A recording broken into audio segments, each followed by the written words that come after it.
Bonds and debenture are not indexed even if they are long term. ये exception है। Normally हम लोग क्या देखते हैं कि जब भी हम लोग कोई लॉन्ग टर्म कैपिटल एसेट बेचते हैं तो उसका इंडेक्सेशन का बेनिफिट मिलता है, but it has some exception. कौन सा? एक तो था तुम्हारा स्लम सेल, याद आ रहा है 50 बी वाला। दूसरा यहाँ पे बॉन्ड एंड डिवेंचर। तुम चाहे जितने ही पीरियड तक होल्ड रखो, उसका इंडेक्सेशन का बेनिफिट नहीं मिलेगा। तुम जब लेस करोगे तो ओरिजिनल कॉस्ट जो था वही कॉस्ट ही माइनस होगा। ठीक है, याद रहे। अगर तुमको बॉन्ड्स एंड डिवेंचर का क्वेश्चन आ गया तो इसमें इंडेक्सेशन का बेनिफिट नहीं मिलता even they are long term. Exception सिर्फ क्या है? Zero coupon bonds, capital index bond issued by government and sovereign bond, इसमें तुम्हारा इंडेक्स का बेनिफिट मिलता है सिर्फ जीरो कूपन बॉन्ड पे। एंड जो गवर्नमेंट का जो कैपिटल इंडेक्स बॉन्ड, जब गवर्नमेंट कुछ बॉन्ड इशू करता है बोल देता है कैपिटल इंडेक्स का बेनिफिट मिलेगा, लिखा हुआ रहता है उसमें कैपिटल इंडेक्स का बेनिफिट मिलेगा, उस बॉन्ड में से मिलेगा। एंड सोवेरियन आरबीआई भी gold sovereign gold bond issue करता है, उस 3 केस में मिलेगा 1 2 3। बाकी जो भी नॉर्मल बॉन्ड्स एंड डिवेंचर्स वगैरह में हम लोग इन्वेस्ट करते हैं, बॉन्ड क्या होता है समझ में आता है? बॉन्ड डिवेंचर्स समझाते हैं। सपोज एक कंपनी है, ठीक है। अब एक कंपनी को जब पैसा चाहिए होगा, फंड्स, नॉट पैसे नहीं बोलते इसको, चाहिए सपोज फंड। क्या चाहिए? फंड। अब ये फंड कहाँ से कलेक्ट कर सकता है? एक लोन ले सकता है मार्केट से, दूसरा शेयर इशू कर सकता है, तीसरा बोलेगा भाई बॉन्ड्स या फिर डिवेंचर हम मार्केट में इशू करेंगे। जिससे क्या, अगर लोन लेता है तो बैंक को लोन रिपेमेंट करने पड़ेगा, ठीक है।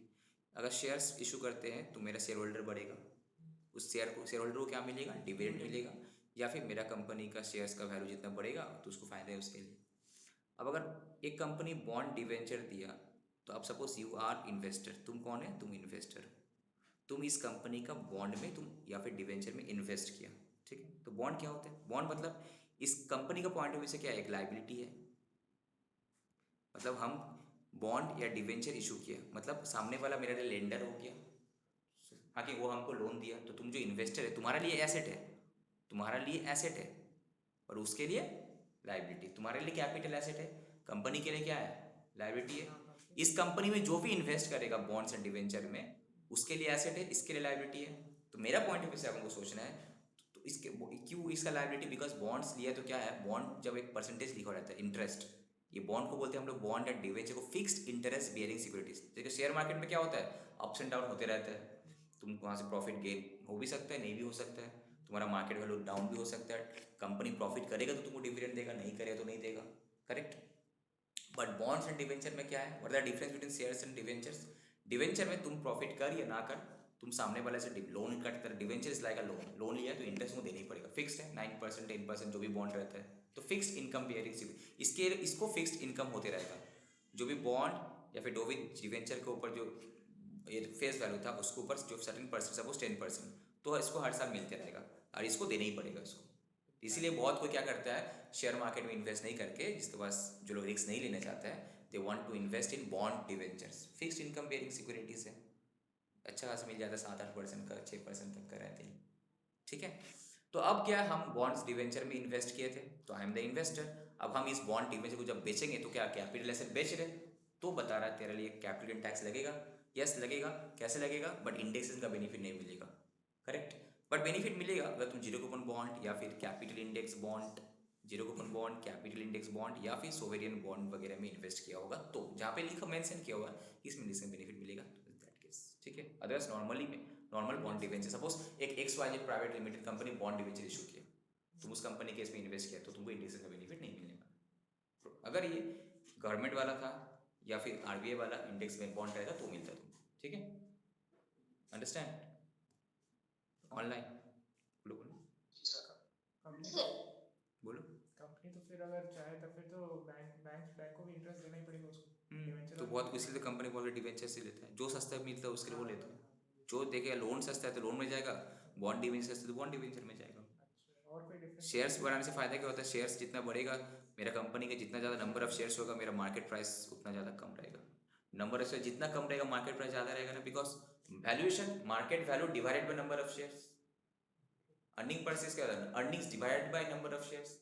इसलिए ज़्यादा कोई बहुत सारा कंपनी अगर देखता है कि हमको मार्केट शेयर बढ़ाना है ज़्यादा, अब क्या ज़्यादा पब्लिक इशू करेंगे तो मेरे हाथ से कंट्रोल भी चले जाएगा, वो भी तो है ना, तो इसलिए शेयर्स में ज़्यादा बहुत कोई लोन से नहीं ये प्रेफर करते हैं। शेयर्स में वही जाता है जब देखते हैं लोन्स बहुत हो गया, बॉन्ड डिवेंचर बहुत हो गया, अपन को पब्लिक इशू करनी है। और कोई डिफरेंस? हम्म? और कोई डिफरेंस? क्या चीज़ का इन दोनों का डिफरेंस? हाँ, लोन तुम्हारा कम बैंक से ले रहा है, ये तुम्हारा इन्वेस्टर्स तुम्हारा इन्वेस्ट करते हैं तुम्हारा, ठीक है। इसको भी फिक्स देने पर इसको फिक्स, दोनों का रेट ऑफ अलग अलग है तुम्हारा। यहाँ पे रीपेमेंट बॉन्ड एंड डिवेंचर, जैसे लोन में EMI होता है, रीपेमेंट होता है। बॉन्ड डिवेंचर जब मैच्योरिटी होगा तब रीपेमेंट करेगा, ये डिफरेंस है तुम्हारा। लोन में क्या EMI वाला कंसेप्ट है, हमको हर महीना पेमेंट करने होगा लोन का। और बॉन्ड डिवेंचर क्या है, 5 साल 10 साल के लिए हम बॉन्ड में इन्वेस्ट किए तो सामने वाला हमको 10 साल बाद पेमेंट करेगा, जब मैच्योरिटी होगा तब। लोन का तो मैच्योरिटी का क्या होता है, और EMI कतरे करते करते करते, ये है डिफरेंस, बेसिक डिफरेंस, ठीक है ना। अब क्या हुआ ये तो समझ में आया। तो हम जब बॉन्ड्स डिवेंचर बेचते हैं तो कैपिटल गेन का इंडेक्स का बेनिफिट नहीं मिलेगा, मिलेगा सिर्फ इन case of sovereign bond, zero coupon bond and capital index bond.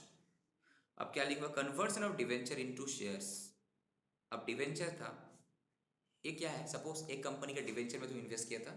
अब कंपनी का पास इतना पैसा नहीं है कि तुमको बॉन्ड या डिवेंचर जब मैच्योर हो रहा है तुमको पेमेंट कर पाए। वो बोल रहा है भाई देखो इस बेटर, आपको हम एक ऑप्शन दे रहे, आप जितना का बॉन्ड डिवेंचर मेरा कंपनी में इन्वेस्ट की हो उसका बदले आपको हम मेरा कंपनी का शेयर दे रहे, क्या चलेगा?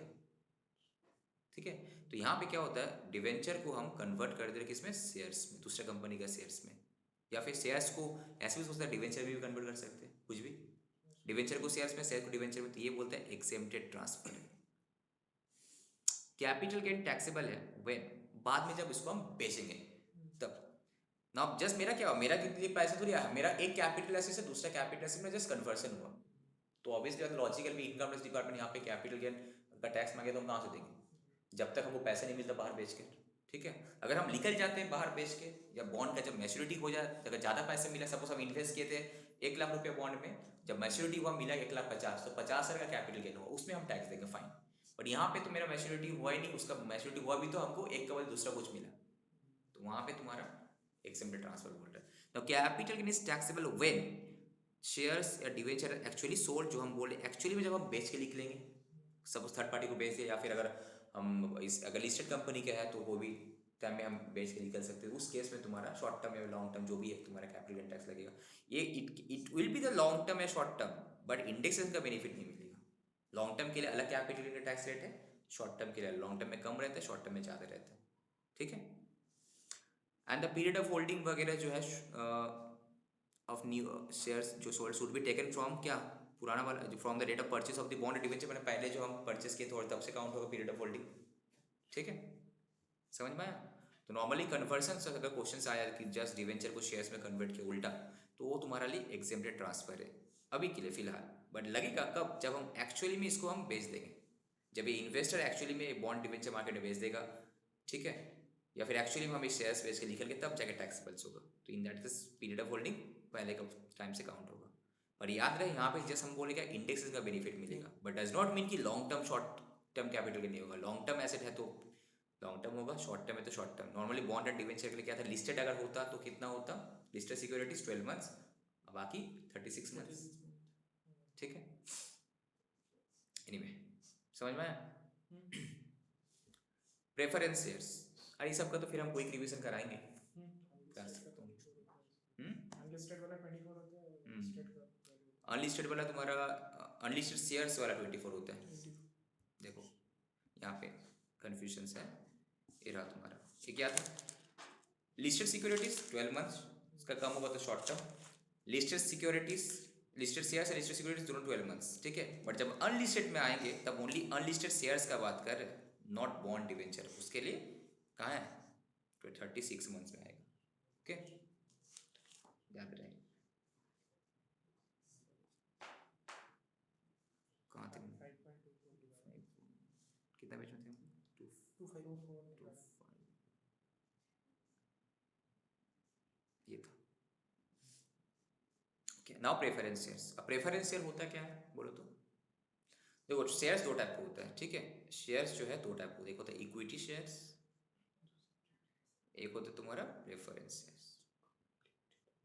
दोनों शेयर्स ही है, बट मतलब जब कंपनी को शेयर्स, जब फंडिंग चाहिए होता है वो पब्लिक इशू करता है, तो इक्विटी शेयर भी इशू करता है पब्लिक, प्रेफरेंस शेयर भी इशू करते हैं। बट इक्विटी शेयर्स का क्या है, अगर इक्विटी शेयर होल्डर को हमेशा जब लिक्विडेशन होगा, जब कंपनी लिक्विडेट हो जाएगा, जब डूबने वाला है, शेयर बेच के पैसे हमको सब कुछ बेच रहे पैसे देने, इसको सबसे लास्ट में मिलेगा। Okay, but preference share holder को उसको फिक्स्ड डिविडेंड मिलते रहेगा, जैसे कि बॉन्ड का तरह। और इसका जो पेमेंट है बिफोर इक्विटी शेयर, इसको जब लिक्विडेशन होगा तो इक्विटी शेयर को पेमेंट करने से पहले पहले इसका तुमको मिटाने पड़ेगा। That is what is the preference. Preference पहला है इसका, payment before equity share in case of liquidation का टाइम पे। समझ में आया? इसको dividend fix, preference share holder है तो डिविडेंड हमको देनी पड़ेगा 9%। सब लिखा होता है 9% प्रेफरेंस शेयर, देखना जब बुक्स तुम क्वेश्चन वगैरह का 9% 10% प्रेफरेंस है, मतलब हर साल हमको डिविडेंड देनी पड़ेगा फेस वैल्यू के ऊपर, प्रॉफिट करे ना करे। बट इक्विटी में क्या होता है, हम प्रॉफिट करेंगे तो डिविडेंड देंगे, प्रॉफिट किया हुआ तो डिविडेंड देगा depending on share holder meeting में अगर अप्रूव हुआ तो। ठीक है, कंपलसरी नहीं कि डिविडेंड हर साल देने ही। बहुत सारा कंपनी क्या करता है, ग्रोथ ओरिएंटेड जो कंपनी डिविडेंड नहीं देगी उसी पैसे को इन्वेस्ट करता है बिजनेस को ग्रो करने में। इससे क्या होता है, जितना बिजनेस ग्रो होगा तुम्हारा शेयर्स का वैल्यू बढ़ेगा, अल्टीमेटली वहाँ से फायदा कर रहे हैं। ठीक है, तो खाली डिविडेंड नहीं दिया एक कंपनी मतलब खराब है, ऐसे तो नहीं है। जो कंपनी डिविडेंड नहीं देता वो क्या करता है, उस पैसा को लेकर इन्वेस्ट करता है अपने बिजनेस में, तो उसका बिजनेस ग्रो करता है, तो दैट इज ऑल्सो गुड। ठीक है, प्रेफरेंस शेयर होल्डर में फिक्स डिविडेंड मिलता है तुम्हारा, और पेमेंट जो है इसका जब लिक्विडेशन का टाइम होता है तो इससे पहले इसको पेमेंट करनी पड़ता है। ठीक है, अलग करने का मतलब ये जो रिस्क नहीं लेना चाहता वो इसमें जाएगा, फिक्स इनकम में तुमको जाना है भाई, इसमें जाओ। ठीक है, अब इसका क्या है, तुम्हारा जैसा वैल्यूएशन होता है इक्विटी शेयर्स का, इसका वैल्यूएशन का बेनिफिट इसको नहीं मिलेगा। शेयर्स का तुम्हारा क्या है, मार्केट तुम जितने शेयर्स देखता हो तो इक्विटी शेयर्स है जितने में ट्रेडिंग होता है। अल्टीमेटली ओनर बन जाता है इक्विटी शेयर होल्डर। ओनर तो दोनों ही है, इक्विटी शेयर होल्डर भी ओनर है, प्रेफरेंस शेयर होल्डर भी ओनर है, दोनों ही ओनर है। बट इसका फिक्स्ड इनकम है, उसका तुम्हारा इसको बेनिफिट क्या है, तुम्हारा जब तुम्हारा बिजनेस ग्रो करेगा उसका जो शेयर प्राइस बढ़ेगा उसको बहुत फायदा है उससे, इसलिए तो रिस्क लेते हैं वो। नो रिस्क नो गेन, ज़्यादा रिस्क लेते हैं ज़्यादा फायदा होगा। एनीवे, तो प्रेफरेंस शेयर, हाँ बोलो। स्वेट इक्विटी शेयर एक होता है, वो क्या चीज? अभी आए नहीं, आ जाएंगे, हम बोलेंगे इसी में है। वो तुम्हारा कुछ कंसेशनल रेट में दिया जाता है एम्प्लॉय लोग को। अगर हम कोई कंपनी का प्रेफरेंस, ये तो तुम्हारा पॉइंट ऑफ व्यू तुम सोचो, तो ये प्रेफरेंस शेयर बॉन्ड डिवेंचर कोई इंडिविजुअल भी इन्वेस्ट कर सकता है, कोई कंपनी भी इन्वेस्ट कर सकता है। प्रेफरेंस शेयर में कोई इंडिविजुअल भी इन्वेस्ट करता है, कंपनी दूसरा कंपनी एक कंपनी का इसमें भी इन्वेस्ट कर सकते हैं। एनीवे, तो जो भी शेयर होल्डर इसका इन्वेस्टर है वो जब बेचा any transfer by way of conversion of preference share of a company to equity share. अब क्या ना, कभी कभी प्रेफरेंस शेयर को इक्विटी में कन्वर्सन भी होता है, ऑप्शन रहता है कि भाई हम प्रेफरेंस शेयर के होल्डर को तुम बोलो, ऑप्शन दे रहे कि if you want to become ours equity share holder then you can, तो तुमको कन्वर्ट कर देते हैं। तो कन्वर्सन तुम्हारा एक्सचेंज ट्रांसफर है, तो conversion of preference shares into equity shares ये तुम्हारा एक्सचेंज ट्रांसफर है। ठीक है, बट बाद में जब इक्विटी शेयर को तुम मार्केट में बेचोगे तब तो कैपिटल गेन लगेगा। In that case period of holding कब से काउंट होगा, वही जब से प्रेफरेंस शेयर होगा तब से, कॉस्ट भी उसके लेना है। ठीक है, एग्जाम्पल दिया पे देखो, सपोज आमीन इज होल्डर ऑफ 1000 डिवेंचर, ये डिवेंचर का दिया है ऑफ आमीन लिमिटेड, इसका फेस वैल्यू कितना है 100 इच, ये 1000 टू 100 इंटू 100 मतलब कितना हो गया, कितना होगा देखो 10 लाख। ठीक है, the company has offered an option to the debenture holder either to redeem the debenture at 1200, बोला कि हम तुम्हारा 1200 में रिडीम कर देंगे, तो उसका फायदा कितना होगा 200 रुपये का फायदा होगा एक डिवेंचर में, तो 2,000 में कितना होगा 1000 इंटू 200 2 लाख हो जाएगा। और to convert the debenture into equity share holder of the equivalent value, मैंने 1000 का है तुम्हारा तो इक्वल मैंने 1200 का पूरा इक्वल वैल्यू का हम कन्वर्ट कर देंगे। Now the market value of the shares on the date of exercising the option कितना था, शेयर्स का इक्विटी शेयर्स का वैल्यू था 1200 और फेस वैल्यू 1000 था। Now what will be the tax consequences of the two options in the hand of debenture holder? तो debenture holder अगर दो ऑप्शन में जाता ही है, सपोज आइदर और गया, तो क्या टैक्स का इम्प्लीकेशन आएगा, जो हम लोग थोड़ी देर पहले यहाँ पे किए। तो फर्स्ट ऑप्शन क्या दिया गया, कन्वर्सन का, नहीं सॉरी फर्स्ट बोला कि हम रिडीम कर देंगे, तो अगर रिडीम कर देगा तो 200 रुपये कैपिटल गेन पर में, तो 1000 में कितना होगा उसका 2 लाख रुपये का कैपिटल टैक्स लगेगा। तो अगर रिडीम होगा तो उसको मिला कितना, फुल वैल्यू ऑफ कंसेशन कितना हो गया 1000 इंटू 1200 रे भाई, पैसे तो पूरा मिलेगा उसको, वो तो हम नेट में कैलकुलेट कर लिए थे। ठीक है, तो तेरा फुल वैल्यू कंसिडरेशन कितना होगा 12 लाख ही मिला तुमको। तुमको जब मैच्योरिटी हो जाएगा बॉन्ड डिवेंचर का, मिलेगा कितना 12 लाख। बट तुम इन्वेस्ट कितना किया था 1 लाख, बट इंडेक्सेशन का बेनिफिट नहीं मिलेगा बिकॉज ये उस टाइप का बॉन्ड डिवेंचर नहीं है जो ऊपर 3 था, तो कैपिटल गेन 2 लाख का हुआ। बट अगर ऐसा नहीं करके वो क्या करे, अगर कन्वर्सन में जाता है तो क्या होगा, एग्जेम्प्टेड ट्रांसफर है, तो तुमको नहीं लगता कि टैक्स सेविंग्स हो उसका, तो सबको क्या करना चाहिए, कन्वर्सन ही करना चाहिए। अल्टीमेटली अगर तुमको पैसा का रिक्वायरमेंट अभी नहीं है, तो अगर हम लेते हैं तो यहाँ 2 लाख के ऊपर मेरा कैपिटल गेन टैक्स लग जाएगा। तो अगर हमको कैप इसका नहीं है तो एक काम करें, पैसे हम इक्विटी में चले जाते हैं, इवन तुमको लगता है कि इस कंपनी के इक्विटी शेयर का मार्केट वैल्यू बढ़ने वाला है तो चले जाओ, तो वहाँ पे बाद में तुम ये करें, वहाँ भी तुम कर सकते हो। तो फिलहाल अभी टैक्स नहीं लगेगा, बाद में जब तुम इक्विटी शेयर को बेचोगे तब टैक्स लगेगा, ठीक है। Hence it shall not be subject, फिलहाल जब कन्वर्सन करेंगे तो नहीं लगेगा। तो cost of acquisition of the debenture shall be treated as cost of acquisition of the shares. तो डिवेंचर का जो कॉस्ट ऑफ एक्विजिशन था कितना 1000 था, वही इसका कॉस्ट ऑफ एक्विजिशन माना जाएगा। जब बाद में वो बेचेगा तब जब कैलकुलेशन होगा तो 1200 नहीं 1000 ही उसका कॉस्ट माना जाएगा, 1000 रुपये करके, ठीक है। समझ में आया, यहाँ पे 1200 मत काउंट कर लेना, 1000 के बदले 1200 का शेयर्स मिला उसको, फाइन, बट कॉस्ट जब बाद में सेल करेगा actual selling price minus cost of acquisition 1000 रुपये करके काउंट होगा उसका, ठीक है। कोई डाउट ऑनलाइन? नहीं सर। ठीक है, तो बॉन्ड डिवेंचर प्रेफरेंस या समझ में आया, प्रैक्टिकल है बिकॉज बहुत कोई बॉन्ड डिवेंचर में इन्वेस्ट करता है, तो सबको लगता है बॉन्ड डिवेंचर में इंडेक्स से मिलता है, नहीं मिलता है, मिलता है कैपिटल इंडेक्स बॉन्ड वगैरह में इन्वेस्ट किए होंगे तो कन्वर्सन करेगा बॉन्ड्स को डिवेंचर को इक्विटी शेयर्स वगैरह में, तो वहाँ पे एक्सचेंज ट्रांसफर है, जब एक्चुअल में बेचेंगे तब कैपिटल गेन लगेगा, ओके। अगर रिडेम्पशन होगा मतलब मैच्योरिटी पे अगर मिल गया तो वहाँ पे कैपिटल लगना है, लॉन्ग टर्म शॉर्ट टर्म जो भी है, बट कोई इंडेक्स का बेनिफिट नहीं मिलेगा। प्रेफरेंस शेयर है, तुम बेचा तो लगेगा, अगर डायरेक्ट बेच दिया तो कैपिटल टैक्स लगेगा, अगर कन्वर्सन कराया तो नहीं लगेगा, एक्सेप्टेड है, okay. Now period of holding, how to calculate the period of holding in the following cases. Shares of a company in liquidations, shares of a company liquidations हुआ है, ठीक है, तो लिक्विडेशन हुआ तो तुम्हारा क्या ट्रांसफर हुआ होगा यहाँ पे, तो पीरियड ऑफ होल्डिंग कब से काउंट होगा यहाँ पे।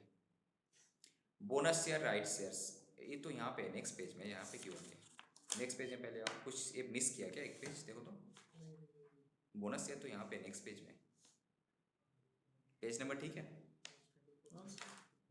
ठीक है, ठीक, इसको बाद में लाते, पहले यहाँ आप करा लेते ना पहले।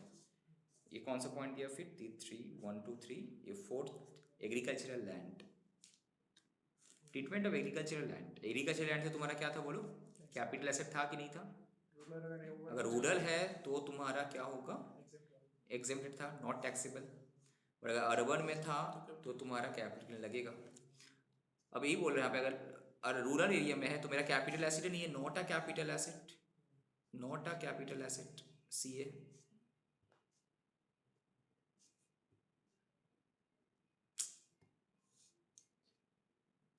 नॉट अ कैपिटल एसेट, ठीक है। तो यहाँ पे सेल वगैरह जो भी करोगे टैक्सेबल नहीं है।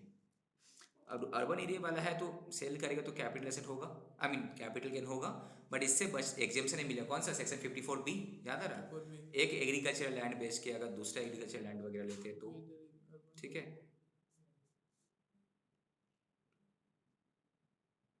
कंपल्सरी एक्विजिशन वाला केस में तुम्हारा था, एग्जिबिट था। चलो नेक्स्ट, ये आ जाते हैं रिवर्स मॉर्गेज, यहाँ तक करा ली ना। अब सर मॉर्गेज तो समझ में आ रहा था क्या होता है, मॉर्गेज मतलब क्या था, सपोज तुम अगर बैंक से लोन लोगे तो क्या होगा, हमको अपना प्रॉपर्टी वगैरह मॉर्गेज करना पड़ता है, बंधक, मॉर्गेज मतलब बंधक हम लोग बोलते हैं, बंधन बंधक करना, मॉर्गेज करना। सपोज गोल्ड वगैरह मॉर्गेज करके बैंक में प्लेस करके बैंक में हम लिए, ठीक है। तो यहाँ पे एक रिवर्स मॉर्गेज का बात करें, ये एक्चुअली सीनियर सिटीजन के लिए स्कीम दिया गया है। The scheme is available to elderly person या फिर सीनियर सिटीजन ऑफ इंडिया जिसका ये 60 साल से ऊपर होता है, who is the owner of a residential house, तेरा तुम्हारे पास एक घर है, okay. Under this scheme reverse mortgage actually bank ये फैसिलिटी देता है, तुमको बैंक लोन देता है, loan is granted by bank on monthly basis, मतलब एक बार में तुमको लोन नहीं देगा, मंथली मंथली तुमको लोन का पैसा मिलते रहेगा। सपोज 5 लाख सैंक्शन किया तो हर महीना 10,000 तुमको मिलेगा, क्यों मिलता है, अगेंस्ट किसका बदले, अगेंस्ट द सेम प्रॉपर्टी जो तुम मॉर्गेज किया। एंड द लोन, क्या लिखा उसके बाद, एंड लोन विथ इंटरेस्ट, ये विथ है, loan with interest that is called EMI, correct. It is payable कब, after the death of the borrower, जब सीनियर सिटीजन का डेथ हो जाता है उसके बाद कुछ टाइम बाद उसको रीपेमेंट होगा। कैसे होगा सोचो, उसका लीगल हेयर या नॉमिनी, नहीं बैंक के पास तो ये मॉर्गेज है ना, इसको बेच के बैंक अपना रिकवर कर लेगा।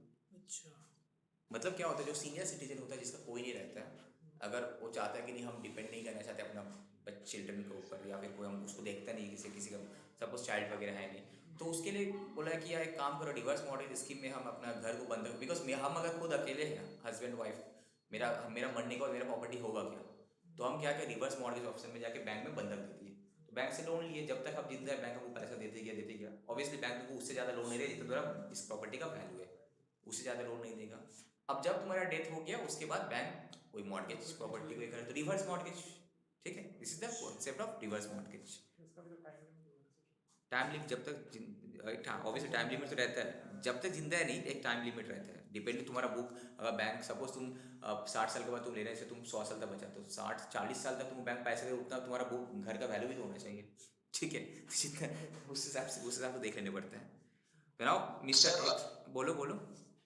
बोले सर यदि प्रॉपर्टी उस समय यदि डेथ हो गया, उसका जो निकलता है बैलेंस बैंक का, प्रॉपर्टी को सोल्ड करके अगर उतना नहीं बैलेंस निकल तो पाया बैंक क्या तुमको होगा? उससे ज़्यादा लोन देगा भी तो नहीं, बैंक तुमको उससे अच्छा, कभी और कभी एक बात बता, बैंक कभी बिना सिक्योरिटी का वो तुमको तो लोन सर देगा? ज्यादा देगा नहीं लोग। लोन देगा बिना सिक्योरिटी का? सपोज तुम्हारा बुक का, तुम्हारा अगर हाउस का वैल्यू जब वैल्यूशन कितना 50 लाख है, तो बैंक इसके ऊपर एक मार्जिन रख के देता है, सपोज इसका 90% तुमको देगा, हाँ कि नहीं? बैंक थोड़ी कोई दान हाँ काम कर रहा है कि तुमको एकदम फ्री में ये नहीं करेगा, नहीं, समझ रहे हो लॉजिक, समझ। अंडरस्टैंड? हाँ सर। मतलब जो सर तुम्हारा, हाँ कोलेटरल एक बोलो। होता है वो कोलैटरल सिक्योरिटी क्या होता है, सपोज तुम्हारा पास एल आई सी का कुछ ये है, एल आई सी है, एफ डी वगैरह है, तुम बैंक में जाके उसको कोलैटरल, बैंक में जाके तुम फिजिकली जमा कर दिया, that is not a, suppose तुम एक बिजनेस करते हो, अब बिजनेस में तुम, अगर तुम बिजनेस लोन चाहिए, एक होता है वर्किंग कैपिटल लोन, तो तुम जब वर्किंग कैपिटल लोन लेते हो तो क्या होता है, तुम्हारा स्टॉक को वो लोग प्लेज कर लेता है, प्लेज मतलब मॉर्गेज कर, हाइपोथिकेट कर लेता है, अगर तुम डिफॉल्टर हो गए तुम्हारा बैंक आके तुम्हारा स्टॉक हाइपोथिकेट कर लेता है, this is called working capital loan. एक होता है टर्म लोन, टर्म लोन में क्या होता है, वो तुम्हारा पास जो फिक्स्ड एसेट है, not stock, fix land building वगैरह, उसको बैंक मॉर्गेज में रख लेता है, अगर तुम डिफॉल्टर हुआ तो बैंक तुम्हारा एसेट बेच के पैसे रिकवर कर लेगा। एक होता है तुम्हारा कोलैटरल सिक्योरिटी, बैंक बोलते हैं कि ठीक है तुम प्राइमरी सिक्योरिटी, सपोज तुम वर्किंग कैपिटल लोन ले रहा है तो तुम stock is your primary security, हमको एक सेकेंडरी सिक्योरिटी चाहिए, दैट इज कोलैटरल सिक्योरिटी। क्या, सपोज तुम एफडी दे दिया, एलआईसी दे दिया, शेयर सर्टिफिकेट दे दिया, इस टाइप का कोलैटरल, अच्छा सेकेंडरी सिक्योरिटी, ठीक ठीक है। ठीक। तो कहाँ गए हम, यहाँ पे थे, ये समझ में आया? तो आप सपोज यहाँ पे mister X and Mrs x, तुम्हारा जो क्वेश्चन था ज़्यादा डिफॉल्ट हो क्या होगा लास्ट में, तो तुमको उस बैंक उतना ज़्यादा लोन देगा ही नहीं, ठीक है, जितना वैल्यूशन होता है उसका साथ मार्जिन रख के देगा। Mr X and Mrs X take loan from the bank under reverse mortgage scheme, ठीक है। अब क्या होगा, जब लोन लिया है तो no capital gain tax is chargeable in the hands of Mr X and Mrs X when the property is mortgage. हम प्रॉपर्टी को बैंक के पास मॉर्गेज किए, ट्रांसफर तो नहीं किए, तो उसके बाद लोन मिला, तो कोई capital gain, it is a transfer but capital gain tax नहीं लगेगा। No tax is chargeable in the hands of Mr X on monthly loan receive by him, जो पैसे मंथली लोन भी मिल रहा है ये भी नहीं होगा, बिकॉज कंसिडरेशन तो एक के बदले दूसरा कुछ मिल रहा है यार, उसको लोन मिल रहा है तो बाद में तो मेरा प्रॉपर्टी बैंक ले ही लेगा, ठीक है। Now capital gain is chargeable only if the property is actually transfer at the time of settlement dues. अब क्या हुआ, सामने वाला कॉन्ट्रैक्ट कहता कि हम 20 साल तक रिवर्स मॉर्गेज स्कीम में रहेंगे, अब 20 साल हो गए उसका डेथ नहीं हुआ, तब क्या हुआ, तब तो सेटलमेंट होगा, तब तो सेटलमेंट होगा। अब सपोज एग्जाम्पल इसका दो सिनेरियो हो सकता है इसका, एक हो गया डेथ हो गया, डेथ हो गया तो अब क्या कैलकुलेट है, एक डेथ हो गया तो नो सीजी, अब सपोज नो डेथ नहीं हुआ, अब सपोज नो डेथ, अब क्या हुआ, सेटलमेंट होगा तब। अब सेटलमेंट जब होगा, सपोज तुम लोन लिया था कितना, 50 लाख का, अब तुम्हारा घर का वैल्यू निकला कितना, तो बेचेगा तुम घर कितना में, 60 लाख में, तो 10 लाख का तेरा फायदा हुआ, तो इस 10 लाख को तुम कैपिटल टैक्स देनी पड़ेगी, ठीक है।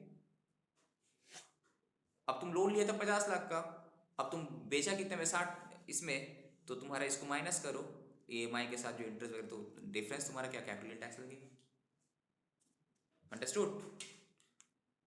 बच गया तो टैक्स लगेगा, अगर फाइनल सेटलमेंट तुम्हारा पास गेन हुआ तो लगेगा टैक्स, डेथ हो गया तो नहीं लगेगा, खत्म। ओके, ये था तुम्हारा रिवर्स मॉर्गेज का कंसेप्ट जो ICAI का मैट में भी है। तो reference to the valuation officer section 55A, कभी कभी क्या होता है, ज़्यादा तुम लोग को जो सेक्शन 50C वगैरह हम लोग कर रहे थे, तो वहाँ पे स्टैम्प ड्यूटी वैल्यू आ रहा था, ये आ रहा था, कभी वैल्यूएशन ऑफिसर का वैल्यू, तो रेफरेंस तुम कर ही सकते हैं। तो यही यहाँ पे बोल रहा है इन वेरियस केसेस जब हम लोग कैपिटल गेन कंप्यूट करते हुए रिक्वायर फेयर मार्केट वैल्यू, कहाँ पे लगता है बोलो तो 1/4/2001 में फेयर मार्केट वैल्यू चाहिए होता है। वो भी कैपिटल एसेट अगर 1/4/2001 से पहले परचेस किए होंगे तो वहाँ पे हमको फेयर मार्केट वैल्यू चाहिए होता है, करेक्ट। उसके बाद 50C वाला केस में अगर तुमको केस ठोका, कोर्ट बोलेगा फेयर मार्केट वैल्यू निकाल के तो चाहिए होता है, जो यहाँ पे वो देखा। The responsibility to asset the FMV is that SSC, माने FMV fair market value calculate करने रिस्पॉन्सिबिलिटी किसका है, इनकम टैक्स वाला का नहीं है, तुम्हारा खुद का है। He may ascertain the fair market value either himself, खुद कर सकते हो, या थ्रू रजिस्टर्ड वैल्यूअर, करेक्ट।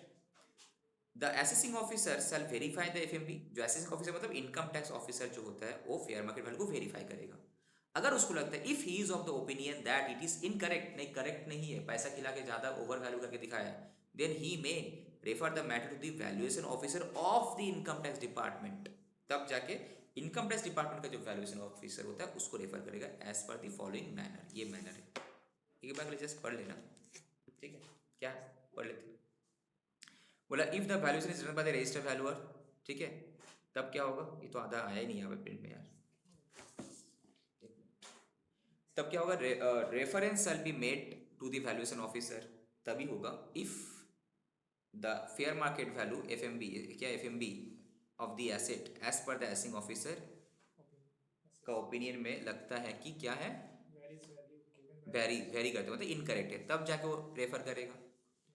अगर it is not done by registered value से नहीं हुआ है तो FMV of the asset as per the assessing officer opinion अगर एक्सीड करता है value of the asset by 25,000 और 15% एज द केस में भी, ठीक है। अगर क्या होता है जो एफएमबी को कैलकुलेट किया एसएससी खुद और असेसिंग ऑफिसर के हिसाब से जो वैल्यू कैलकुलेट है उससे अगर 25,000 या फिर 15% ज़्यादा होता है तो जाके तुम्हारा वैल्यूएशन ऑफिसर के पास वो रेफर करेगा।